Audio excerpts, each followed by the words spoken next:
पश्चिम बंगाल का चुनाव अपने चरम पर है। पहले फेज की वोटिंग खत्म हो चुकी है और दूसरे चरण की तरफ चुनाव बढ़ रहा है। हमारे साथ बातचीत करने के लिए बीजेपी स्टेट प्रेसिडेंट हैं समीक भट्टाचार्य जी। सर, बम्पर वोटिंग पहले फेज में, हर कोई इसके अलग अलग मायने निकाल रहा है। सेकंड फेज में इसका किस तरह से आप असर देखते हैं? जिस तरीके से पहले चरण में लोग वोट किया, दूसरे चरण में भी उसमें कोई अंतर नहीं आया। इस बार पश्चिम बंगाल की जनता ठान लिया है, इस बार पश्चिम बंगाल की अस्मिता और प्रतिष्ठा पे सवाल है, सर्वाइव का क्वेश्चन है। तो इस चुनाव में तृणमूल कांग्रेस का विजय निश्चित है। 4 मई दी गई।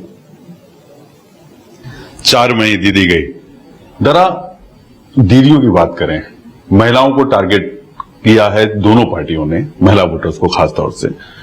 पिछली बार पुरुष मतदान के अगर वोटिंग परसेंट ट्रेंड को देखें तो करीब 2.5% 2.4% के ज्यादा मतदान था महिलाओं का, और महिलाओं के लिए इस बार कई सारी बंपर घोषणाएं की गई हैं। कितना असर देख रहे हैं? देखिए, ये महिलाओं को लीड करने का बात नहीं है। बात यह है कि किसी भी सोशल वेलफेयर स्टेट में जो मार्जिनलाइज पीपल है उसके लिए सरकार की सहयोग रहता है।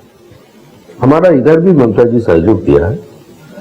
हम ममता जी को ये कहते हैं, जब दे ही रहे हैं, देना चाहिए तो थोड़ा ज्यादा दे दीजिए, और उसका साथ साथ सरकार को भी रोजगार बढ़ाइए, कैपिटल एक्सपेंडिचर बढ़ाइए, एसेट जनरेशन के लिए। वो तो हुआ नहीं। ये सरकार खेला मिला की सरकार बन गया। तो उन्होंने लक्ष्मी भंडार नाम का एक प्रोजेक्ट लाया। हम इसका विषय में चर्चा नहीं करना चाहते। जो लोग ये समझते हैं ये महिलाओं की सहायता देने से ही आपको महिला का वोट मिले, इसका अर्थ यही है अब महिला की जो अस्मिता है, उसका जो राजनीतिक सोच है, उसका जो विचार है, उसका जो कमिटमेंट है, वो आप उसको अपमानित कर रहे हैं। At the end of the day they will apply their franchising of their own political understanding, because they have been deprived, they have been tortured, they have been raped, and they have been facing different kind of atrocities the last 15 years. And at that point of view, वो लोग अपना विचार खुद ले लेंगे। जरा आपने expenditure की बात की, मैं कुछ बजट के हाइलाइट्स हैं जो मैं आपके सामने रखना चाहूंगा कि रेवेन्यू डेफिसिट जो है वो 1.7% के करीब है और फिजिकल डेफिसिट जो है वो 3.6% के करीब है। बीजेपी ने जो प्रॉमिसेस की है अपने मैनिफेस्टो में उसको जस्ट डबल कर दिया है, जिसमें महिला जो सम्मान योजना है जो आपके अलग अलग राज्यों में अलग अलग नाम से जानी जाती है, खासतौर लक्ष्मी लाडली बहन योजना, कहीं पे कुछ योजना है, 3000 वो युवा साथी योजना जो यहाँ चल रही है उसमें युवाओं के लिए आपने 3000 और बढ़ा दिया है। आपको नहीं लगता है कि फिजिकल डेफिसिट बढ़ेगा? कई राज्य इससे परेशान हैं। देखिए, फिजिकल डेफिसिट बढ़ने का कोई सवाल ही नहीं है।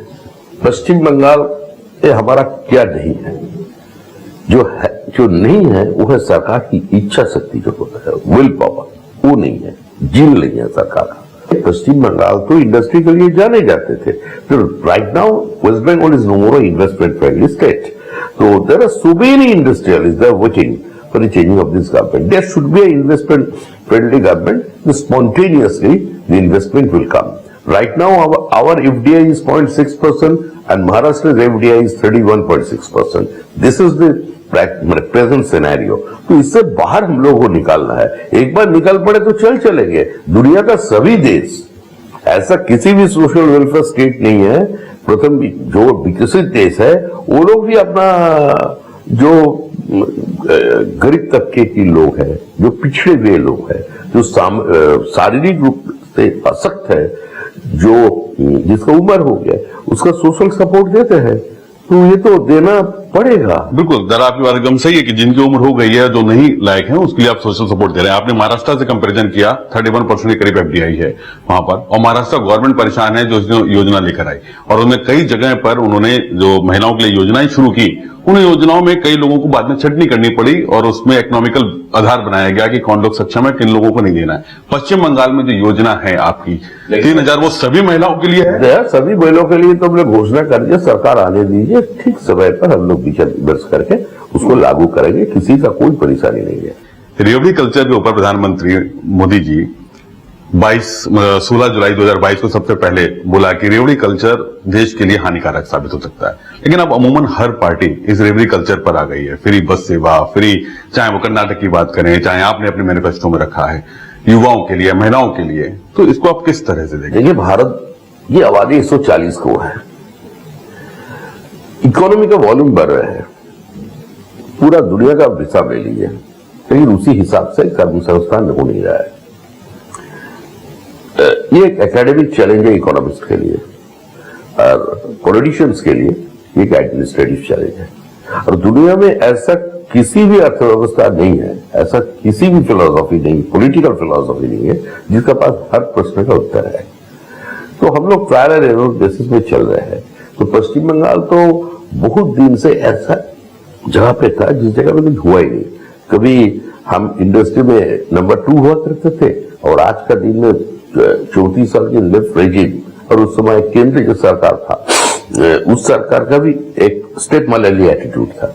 उसका बाद मासूल समीकरण पॉलिसी जो था वो लेकर भी हम लोग पश्चिम बंगाल परेशान थे। तो बहुत सारे ऐसा कारण है जिसका कारण पश्चिम बंगाल से इंडस्ट्री हट गया। कुछ लोग अपने आप को मॉडर्नाइज नहीं कर पाए, तो इसी का कारण माहौल ऐसा बन गया था जो ये इन्वेस्टमेंट करने लायक जगह नहीं बचा। और तृणमूल कांग्रेस जो आया, आने का बाद सबसे बड़ा जो मुद्दा है वो है law and order. There is a total absence of law and order, total anarchy. Constitution doesn't exist in West Bengal, constitutions authorities are being challenged. तो ऐसे स्थिति में तो कैसा ये आशा कर सकते हैं कि इस जगह पे योग आएगा? तो ये चुलबुल परिवर्तन होना चाहिए, और उस परिवर्तन के लिए थोड़ा तो समय लगेगा। सरकार का एक ट्रेनिंग पीरियड है, वो आपको देना पड़ेगा। लेकिन रेवड़ी बांटने का जहां कल्चर है, प्रधानमंत्री जी बोले थे और ये सब विश्वास भी करते हैं, आप सिर्फ रेवड़ी बांटेंगे और कुछ नहीं करेंगे, ऐसे कैसे चलेगा? उसी प्रदेश में ऐसा हो रहा है। आज असम की स्थिति देखिए, असम का टोटल इकोनॉमिक वॉल्यूम जो है, उधर सोशल वेलफेयर प्रोजेक्ट भी चल रहा है, इंफ्रास्ट्रक्चर डेवलपमेंट भी चल रहा है। और हमारा तरफ देखिए, हमारा तरफ तो से कोई कार्निवल, मेला, जगन्नाथ टेम्पल, दुर्गा मंदिर यही चल रहा है। जरा आपने ट्रायल एंड एरर की बात कही, SIR भी क्या वही है? आज आपके आसाम के मुख्यमंत्री ने बोला है कि जो हिंदुओं के वोट कटे हैं उनका वो सेक्रीफाइस है पश्चिम बंगाल के लिए। नहीं, असम के मुख्यमंत्री किस स्थिति में क्या बोलना चाहता है उसमें हमको कोई टिप्पणी करना इस समय उचित नहीं है। नहीं, ऐसे तो विश्वास ही नहीं करते, ट्रायल एंड एरर नहीं है, SIR एक निश्चित प्रोसेस है। लेकिन हुआ क्या था, पश्चिम बंगाल की मुख्यमंत्री अपने एडमिनिस्ट्रेशन को इस्तेमाल करके, पॉलिटिसाइज एडमिनिस्ट्रेशन है, उसको डरा के गन पॉइंट में बहुत सारे BLOs को लेकर के, जो भारतीय जनता पार्टी का वोटर है, जो विस्थापित है, जो नमशूद्रो है, जो बहुत सारे प्रतिष्ठित परिवार है, जिस परिवार का साथ सदियों पुराना इस शहर का संपर्क है, उसको नाम लिस्ट से हटाया, उसको ऊपर क्वेश्चन मार्क लगा दिया। कारण क्या है? जनता का भीतर एक आक्रोश तैयार हो कि भारतीय जनता पार्टी का द्वारा SIR किया जा रहा है। अरे, तो इसका बंद होना चाहिए। देखिए, आपको हम सीधा प्रश्न करते हैं, आप धृतराष्ट्र छोड़कर किसी का नाम सुने जिसका 100 बेटा है? अब दूसरा कोई धृतराष्ट्र ढूंढ कर ला सकते हैं? नहीं ला सकते। महाभारत में है, हमारा पश्चिम बंगाल के वोटर लिस्ट में 11 धृतराष्ट्र है। हस्बैंड वाइफ दोनों का पिता की नाम नहीं है, तो भाई बहन की शादी बनी, हो गया क्या? दादा को उम्र 42 साल, पोता को उम्र 22 साल, दोनों ही वोटर। बाप बेटे का उम्र की फासला 10 साल, मतलब क्या है? 9 साल से काम चालू कर दिया। तो ऐसा बेटा को तो भी पुरस्कृत होना चाहिए ना। तो ऐसा वोटर लिस्ट, ममता जी का देखिए दिल बहुत बड़ा है, हम लोग थोड़ा छोटा दिल का आदमी है, ये बात बढ़ना पड़ेगा आपको। ममता जी का कहना है जो गुजर गया है, वो भी तो किसी का माँ थी, वो भी तो किसी का पिता थे, किसी का प्रेमिक थे। क्या एक ह्यूमन फेस लेकर के इसके ऊपर चर्चा नहीं किया जा सकता है? वो चले गया तो क्या हुआ? उसका पिंडदान हो गया तो क्या हुआ? उसको वोटर लिस्ट में तो रख ही सकते थे, वो तो किसी जमाने में आम का साथ है। तो ये ममता जी का कहना है, उसका एजेंडा साफ है। रोहिंग्या को लेकर के, बांग्लादेशी मुस्लिम घुसपैठियों को लेकर के, जो इस देश के किसी जमाने में नपाक बोलकर, गरुल हाथ बोलकर छोड़कर चले गए थे, और जिसका स्लोगन यही था, जो लड़के लिया पाकिस्तान, हंस के लेंगे, हंस के लिया पाकिस्तान, लड़के लेंगे हिंदुस्तान। तो वो लोग फिर से हिंदुस्तान में आ रहे हैं, रेडिकलाइजेशन बढ़ रहे हैं। पश्चिम बंगाल, पश्चिम बांग्लादेश की ओर जा रहे हैं। पश्चिम बंगाल से ISIS लश्कर तैयबा की जो आतंकवादी है वो पकड़ जाते हैं। पश्चिम बंगाल का सारे सीमावर्ती जिला का जनतंत्र बिगड़ दिया गया है। पश्चिम बंगाल को जड़िया बनाकर बिहार और झारखंड, वनांचल और सीमांचल का डेमोग्राफी बदल दिया गया है। लव जिहाद के साथ साथ लैंड जिहाद शुरू हो गया। Internal security is being compromised by this illegal infiltration. तो दिस थिंग्स आर हैपनिंग। तो हम लोग इसको विरोध कर रहे हैं, और हम लोग इसका विरोध सब राजनीतिक स्तर पर नहीं कर रहे हैं, हम लोगों को अपील कर रहे हैं। देखिए, हमको आप वोट दे नहीं दे इसमें कोई मतलब नहीं है, लेकिन कम से कम इस घुसपैठ के खिलाफ सबको इकट्ठा होकर लड़ना चाहिए। ये रेडिकलाइजेशन जो चल रहा है, पूरा देश इस बात पे पूरा देश का सहमत होना चाहिए। इसमें तो राजनीतिक सहमति होना चाहिए। It's a cancer to human civilisation, it's a menace to human civilisation. We have to kill it. You kill it before it kills you. It is our stand. आपने घुसपैठ की बात कही। SIR के नाम पे ये कहा गया कि जो घुसपैठी है उनके नाम कटे, लेकिन ऐसे कई लोग हैं, 34 लाख के करीब नाम कट गए। ऐसे कई लोग हैं जो अपील में जा भी नहीं पाए, और कई लोग जिन्होंने अपील की उनकी भी सुनवाई नहीं हो पाई। था ही नहीं। अगर एक ऐसा स्थिति किसका कारण हुआ? 12 प्रदेशों में SIR हुआ। Non BJP rule state Kerala, Tamil Nadu में भी हुआ। किसी जगह आग लगा, किसी जगह BLO ऑफिस तोड़ा गया, किसी जगह किसी BLO उसको खिलाफत किया, इसी का कारण उसका हस्बैंड का ऊपर गोली चलाया गया। किसी की जगह फूंक दिया गया BLO का ऑफिस। नेशनल हाईवे के ऊपर बैठकर खाना पकाना, न्यायाधीश को 15 घंटा बंद करके रखना, और बाद में पुलिस रिलीज करने के बाद उसके ऊपर पथराव करना। क्या हिंदुस्तान में किसी उन्नत प्रांत में ऐसा छवि आपने देखा है?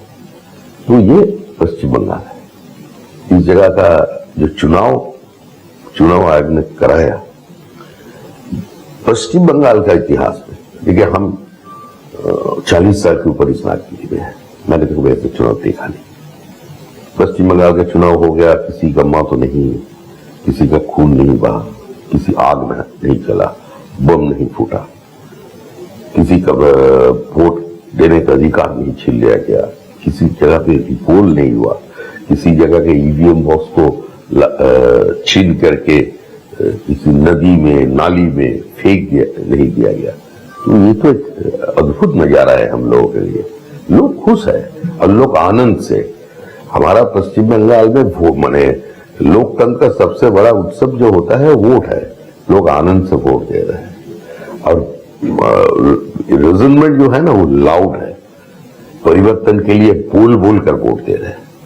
और ये आपका पहाड़ से शुरू हुआ, दार्जिलिंग से अगर सागर में समाप्त होगा, तृणमूल गई। जरा आप तृणमूल के ऊपर आरोप लगाती है बीजेपी कि माइनॉरिटी। देखिए, हम लोग कोई आरोप नहीं लगा रहे। तृणमूल का पास आज बैटन हमारा हाथ में नहीं है। एक समय था जो बैटन हमारा हाथ में था, जनता ने 2021 में बाइनरी सेट कर दिया, जब बीजेपी वर्सेस तृणमूल, बीच में कोई नहीं और पास में भी कोई नहीं है, सब साइडलाइन का बाहर। इस दोनों में खेला होगा, यही बोल दिया ना जनता ने। लेकिन जनता हम लोगों हाथ से बैटन छीन लिया। आज वो लोग नया नैरेटिव खड़ा कर दिया, जनता versus Mamata, no vote to Mamata. तो this things are going on. चलिए, अगर सरकार ऑफ रिजेक्शन, अगर सरकार बनती है तो कौन सरकार? अगर मगर का कोई सवाल ही कौन नहीं है। मुख्यमंत्री होगा? सरकार बनेगा ही। गंगोत्री से गंगा सागर तक बीजेपी को सरकार बनाने का जो भारतीय जनता पार्टी कार्यकर्ता का दिल में जो सपना था, वो सपना पूरा होने जाने वाला है। और समाप्रसद की भूमि पर ऊपर समाप्रसद स्टेट प्रेसिडेंट से सीधा सवाल, कौन होगा मुख्यमंत्री? ये सवाल अगर चुने हुए विधायक जिसको पसंद करेंगे और जिसका ऊपर संसदीय दल समिति अपना मुहर लगा देंगे, वही मुख्यमंत्री बनेंगे। ये कहा जाता है, या अगर आप आसपास में भी देख लें, आपने असम की बात की, आप बिहार का आपसे लगा हुआ राज्य है, अगर हम वहां देख लें तो जो बाहर से पार्टी से लोग आए वो मुख्यमंत्री बन गए। तो क्या पश्चिम बंगाल में भी कुछ ऐसी स्थिति बनेगी? पश्चिम बंगाल के कहा जाता है, और लोग बहुत नाराज भी होते हैं इंटरनली कि बाहर के लोगों को ज्यादा तरजीह मिलती है। पश्चिम बंगाल में भारतीय जनता पार्टी में कोई बाहर का कोई अंदर का बात कुछ नहीं है। ये अंदर की बात बोलकर कुछ नहीं है। जिसका हाथ में बीजेपी का झंडा है वही बीजेपी, जो अति सक्रिय है वो हमारा पदाधिकारी, और जनता जिसको पहचानते हैं बिना पद के, बिना किसी थप्पे के, जब जनता जिससे पार्टी के बारे में पूछता है, जिसको देखकर नमस्कार करता है, वो देता है। चलिए बहुत बहुत शुक्रिया हमसे बातचीत करने के लिए। बाकी खबरों के लिए देखते रहिए News 24।